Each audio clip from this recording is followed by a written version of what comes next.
যদি আপনার মনে হয় যে দেয়ালে পিঠ ঠেকে গেছে, কেউ কিছু করতে পারছে না আপনার জন্য, আপনি পরিপূর্ণ ইয়াকিনের সাথে, দৃঢ় বিশ্বাসের সাথে এই 4টা আমল নিয়মিত করবেন। এবং আমি বহু মানুষকে পার্সোনালি এটার পরামর্শ দিয়েছি, ওনারা আমল করেছেন, আমল করে উপকৃত হয়েছেন। এরকম বহু মানুষ আছেন, বৃদ্ধ মানুষ, বাবা ক্যান্সারে আক্রান্ত হয়েছেন অনেক দেরিতে, আল্লাহ তাআলা অলৌকিকভাবে সাহায্য করেছেন। হ্যাঁ, কখনো যদি আল্লাহ তাআলা এই আমলগুলো করার পরও আমার বিপদ দূর না করেন, তাহলে হয় আমার আমলের মধ্যে কোনো ত্রুটি ছিল, অথবা আমার এই বিপদ দূর না হওয়ার মধ্যে আমার জন্য কোনো কল্যাণ নিহিত ছিল। আল্লাহ তাআলা আমার দোয়া কবুল করে যে উপকার হতো তার চাইতে বেটার কিছু হয়তো আমাকে দিবেন, এই ইয়াকিন একজন ইমানদারের থাকবে। সে 4টা আমলের 1 নম্বর হলো ইস্তেগফারের আমল। ইস্তেগফার, আপনি ফেসে গেছেন কোনো জায়গায়, কোনো উপায় পাচ্ছেন না, আপনি ইস্তেগফার করতে থাকেন।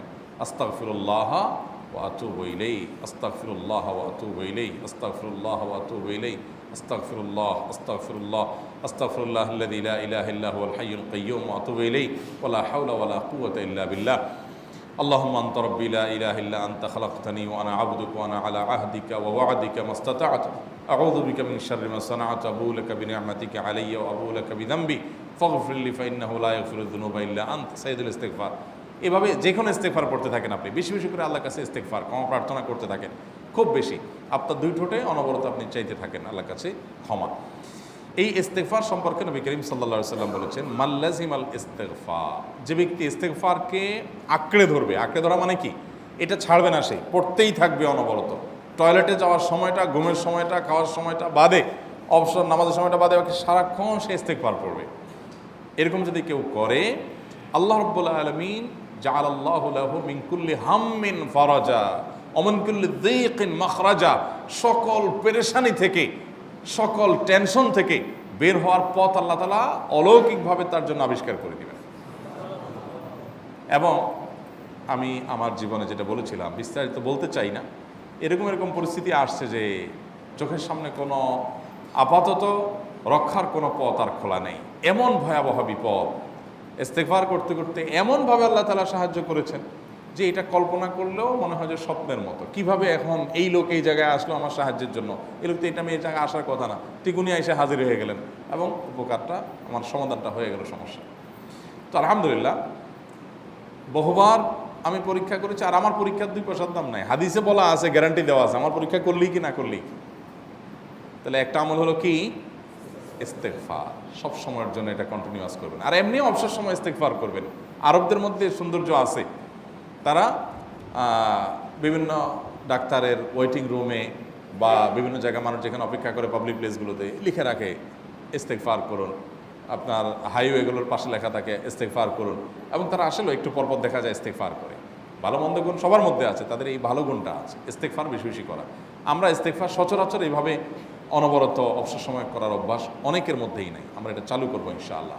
বিশেষ করে যখন কোনো সমস্যা হবে তখন ইস্তেগফার চলতে থাকবে মুখে অনবরত, ধীরে ধীরে মহব্বতের সাথে নিজেকে, নিজের পাপ অপরাধগুলোর কথা স্মরণ করে আল্লাহর কাছে মাফ চাইতে থাকবো, পেরেশানি দূর হবে ইনশাআল্লাহ। 1 নাম্বার 2, দুরুদ, নবী করিম সাল্লাল্লাহু আলাইহি সাল্লামের প্রতি দুরুদ পাঠ করা। এটা যদি আপনি নিয়মিত করতে থাকেন মহব্বতের সাথে, আল্লাহুম্মা সাল্লি আলা মুহাম্মদ ওয়া আলা আলি মুহাম্মদ কামা সাল্লাইতা আলা ইব্রাহিম ওয়া আলা আলি ইব্রাহিম ইন্নাকা হামিদুম মাজিদ, আল্লাহুম্মা বারিক আলা মুহাম্মদ ওয়া আলা আলি মুহাম্মদ কামা বারাকতা আলা ইব্রাহিম ওয়া আলা আলি ইব্রাহিম ইন্নাকা হামিদুম মাজিদ।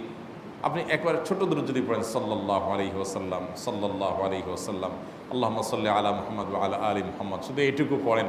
জাযাল্লাহু আন্না মুহাম্মাদাম মা হুয়া আহলু, শুধু এইটুকু পড়েন। আপনি এভাবে যেই কোনো দুরূদ নবী করিম সাল্লাল্লাহু আলাইহি ওয়াসাল্লামের প্রতি যদি পড়েন এবং পড়তে থাকেন অনবরত, ইস্তেগফারের পাশাপাশি দুরূদের ক্ষেত্রে নবী করিম সাল্লাল্লাহু আলাইহি ওয়াসাল্লাম বলেছেন যে এইটা তোমার জন্য যথেষ্ট হয়ে যাবে। তুমি যদি আল্লাহর কাছে আর কোনো দোয়া করতে না পারো, শুধু দুরূদটা পড়ো, তোমার সব পেয়ে যাবে, কিচ্ছু লাগবে না। এক সাহাবী বলছেন, রাসূলুল্লাহ, আমার দোয়ার মধ্যে দুরূদ কত পার্সেন্ট রাখবো? আমি তো আমার অনেক কিছু আল্লাহর কাছে চাইবো, দুরূদ মানে তো নবীজির জন্য দোয়া, মানে আমার জন্য তো আমি দোয়া করবো, আপনার জন্য দোয়া কত পার্সেন্ট করবো? 1/3, 1/4, তারপরে হাফ, এবার বিভিন্ন পার্সেন্টেজ বলছিলেন তিনি। নবী করিম সাল্লাল্লাহু আলাইহি ওয়াসাল্লাম বলেছেন যে হ্যাঁ, এর বেশি করতে পারলে আরও ভালো, আরও ভালো। তো ভদ্রলোক এর বেশি, ওই সাহাবী রাদিয়াল্লাহু তাআলা আনহু, তিনি এর বেশি বাড়াতে একটা পর্যায়ে বলছেন যে আমি সব দোয়া আপনার জন্য করি। নবী করিম সাল্লাল্লাহু আলাইহি ওয়াসাল্লাম বলেছেন, তাহলে তোমার আর কোনো দোয়াই করতে হবে না, এর মধ্যে সব দোয়া চলে আসবে। কারণ আপনি যদি বলেন আল্লাহ আপনার নবীর প্রতি আপনি রহমত নাজিল করেন, আপনার নবীর প্রতি আপনি শান্তি নাজিল করেন, আপনি যেটা দোয়া করেন, তো আল্লাহকে আল্লাহর নবীর প্রতি আপনি রহমত নাজিল করতে বললে আল্লাহ তাআলা আপনার প্রতি রহমত নাজিল করবেন কি করবেন না? আপনি কাউকে খুশি করতে চান, কার কাছ থেকে কিছু আদায় করতে চান, তার ছেলেটারে যদি হাদিয়া তোহফা দেন, আদর যত্ন করেন, তো বাই ডিফল্ট অটোমেটিকলি ওই লোকের সিম্পেথি আপনার দিকে আসবে কি আসবে না?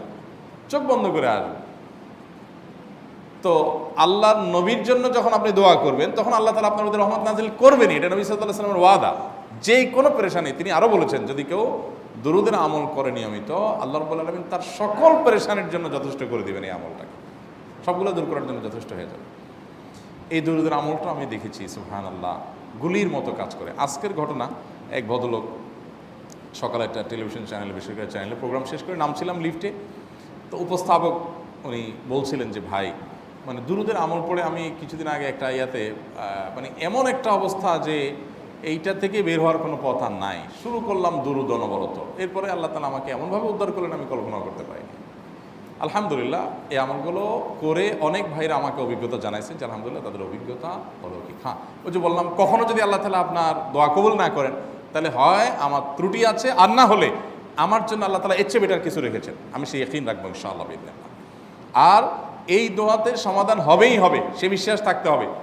নবী করিম সাল্লাল্লাহু আলাইহি ওয়াসাল্লাম বলেছেন, হাদিসে কুদসিতে আল্লাহ বলেছেন আনা ইনদা যান্নি আবদি বি, বান্দা আমার প্রতি যেমন ধারণা করে আমি তেমন আচরণ করি। আপনি যদি চিন্তা করেন করে দেখি হয় কি না, দেখি ট্রাই করি, তাহলে ওই আল্লাহ তাআলা বলবেন ঠিক আছে দেখতে থাক। আপনি যদি ইয়াকিন করেন যে না নবী করিম সাল্লাল্লাহু আলাইহি ওয়াসাল্লাম যে বলেছেন অতএব সেটা হবেই, আর আল্লাহ রাব্বুল আলামিনের কাছে আমি ওইভাবেই চাবো যে আল্লাহ দিবেনই, আমি নিয়েই ছাড়বো, ইনশাআল্লাহ গুলি মিস হতে পারে, আপনার দোয়া মিস হবে না। ওই ইয়াকিন, ওই ঈমান আমার মধ্যে আনতে হবে, চেষ্টা করবো তো ইনশাআল্লাহ। তাহলে দুইটা আমল হলো, ইস্তেগফার আর দুরূদ। 3 নম্বর আরেকটা আমল হলো দোয়া ইউনুস।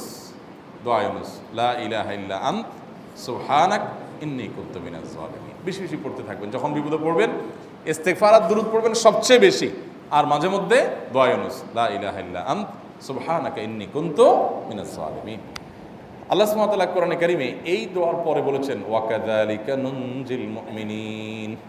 এই দোয়া পাঠ করার মাধ্যমে ইউনুস আলাইহিস সালামকে পৃথিবীর ইতিহাসের সবচেয়ে অলৌকিক ঘটনা, সকল সায়েন্স, সকল আপনার বিজ্ঞানের তত্ত্ব সবগুলোকে আপনার সবগুলোর বিপরীতে বা সবগুলোকে আপনার ভুল প্রমাণ করে দিয়ে ওই জায়গাটার জন্য আল্লাহ তাআলা ইউনুস আলাইহিসকে মাছের পেটে ঢোকার পর সেখান থেকে আবার জীবিত রেখে বের করেছেন।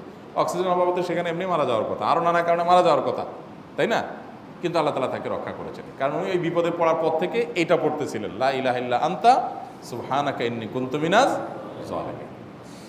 তো আল্লাহ তাআলা কোরআনে বলেছেন এটা ইউনুস, তার নবী ইউনুস আলাইহিস সালামকে আল্লাহ তাআলা এটার মাধ্যমে রক্ষা করেছেন, সেটা তার জন্য খাস না, এটা তার জন্য স্পেশাল না, বরং আল্লাহ বলেছেন ওয়াকাযালিকা নুনজিল মুমিনিন, এটা দিয়ে আমি তাকে রক্ষা করেছি, একইভাবে ঈমানদারদেরকেও এইটার মাধ্যমে রক্ষা করব। এটা বড় অস্ত্র পেয়ে গেলাম। দোয়া ইউনুস বেশি বেশি পড়বো ইনশাআল্লাহ, লা ইলাহা ইল্লা আনতা সুবহানাকা ইন্নী।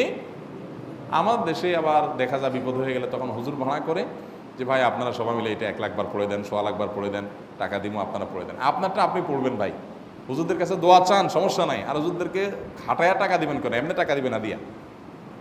আর এই দোয়া নিজে নিজে করতে থাকবেন। ইউনুস আলাইহিস সালাম ওই সময় কি লোক ঠিক করছিলেন যে ভাই আপনারা সবাই দোয়া ইউনুস পড়েন, আমি গেলাম, আমি মাছের পেটে গেলাম, আপনারা বসেন সবাই দোয়া ইউনুস পড়া দেবেন, করছেন উনি? ওনারটা উনি করছেন, তো আপনারটা আপনি শুরু করবেন, দোয়া ইউনুস না।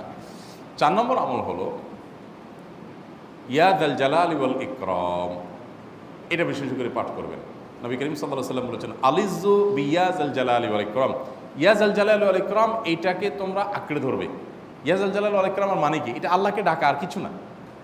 এবং হাদিসে বর্ণিত দোয়া, এটা মাসনুন দোয়া। ইয়া যাল জালালি ওয়াল ইকরাম মানে হে মহা ক্ষমতার অধিকারী, প্রতাপশালী এবং সম্মানের মালিক, এটা বলার মানে হলো আল্লাহর কাছে নিবেদন করা, যেহেতু আপনার প্রতাপ আছে, আপনার জালাল আছে, আপনার বড়ত্ব আছে, হে বড়ত্বের অধিকারী এবং হে সম্মানের অধিকারী, আপনার যেহেতু আল্লাহ তাআলা এটা, আপনার যদি এটা আছে, অতএব হে আল্লাহ আপনি আমাকে এটা দান করুন, আপনার সেখান থেকে আমার প্রতি রহম করুন, আপনার সেখান থেকে আমাকে, আপনার বড়ত্ব থেকে আমাকে আপনি হেফাজত করুন, আপনার একরাম থেকে আমাকে আপনি, তা দিয়ে আপনি আমাকে রহম করুন। তো সেই দোয়া আল্লাহ তাআলার কাছে নিবেদন করতে পারি, ইয়া যাল জালালি ওয়াল ইকরাম। এর পাশাপাশি তাহাজ্জুদের নামাজ এবং যে কোনো নফল নামাজ। কারণ নবী সাল্লাল্লাহু আলাইহি সাল্লাম ইজা হাজাবাহু আমরুন সাল্লা, নবীজি সাল্লাল্লাহু আলাইহি সাল্লামের কোনো পেরেশানি শুরু হলে আগে ওযু করে 2 রাকাত নামাজ পড়তেন, ওযু করে 2 রাকাত নামাজ পড়তেন। আমাদের যখন পেটে ব্যথা শুরু হয় আগে কার কথা মনে পড়ে? ডাক্তারের কথা মনে পড়ে। যখন গায়ে জ্বর আসে সবার আগে মনে পড়ে কিসের কথা? নাপা, নাপা, ঠিক না? জ্বর আসছে গায়ে, সবার আগে আমরা কি চিন্তা করি? নাপা। নাপা আপনি চিন্তা করেন, খান, নিষেধ না তো, ওষুধ গ্রহণ করা সুন্নত। নবী সাল্লাল্লাহু আলাইহি সাল্লাম নির্দেশ করেছেন ওষুধ সেবন করতে, আপনি করেন, ভালো কথা। কিন্তু ইমানদার সব কিছুর আগে ব্যথা আসছে, তাহলে ব্যথার জন্য একটা ওষুধ দোয়া শিখেছেন, দোয়াটা আগে করবে, পাশাপাশি ওইটা করবে। এলো ইমানদারের কাজ। আমরা আজকাল ইমান থেকে অনেক দূরে সরে গেছি। আল্লাহ আমাদের সেই ইয়াকিন দান করুন। তাহাজ্জুদের সময় দোয়া, অনেক বেশি দোয়া কবুল হয়। তাহলে 4টা আমল ইনশাআল্লাহ আপনাকে এই ভয়াবহ বিপদ থেকে উদ্ধার করার জন্য সাহায্য করবে ইনশাআল্লাহ। সে ইয়াকিন নিয়ে করবেন। সেই সাথে as-সাদকা তারদুল বালা, দান সাদকা করা, অন্যান্য যে আমলগুলো আছে টুকটাক সেগুলোর সাথে সাথে চালানো। বাকি এই 4টাকে বেসিক্যালি একটু জোরভাবে করতে থাকা।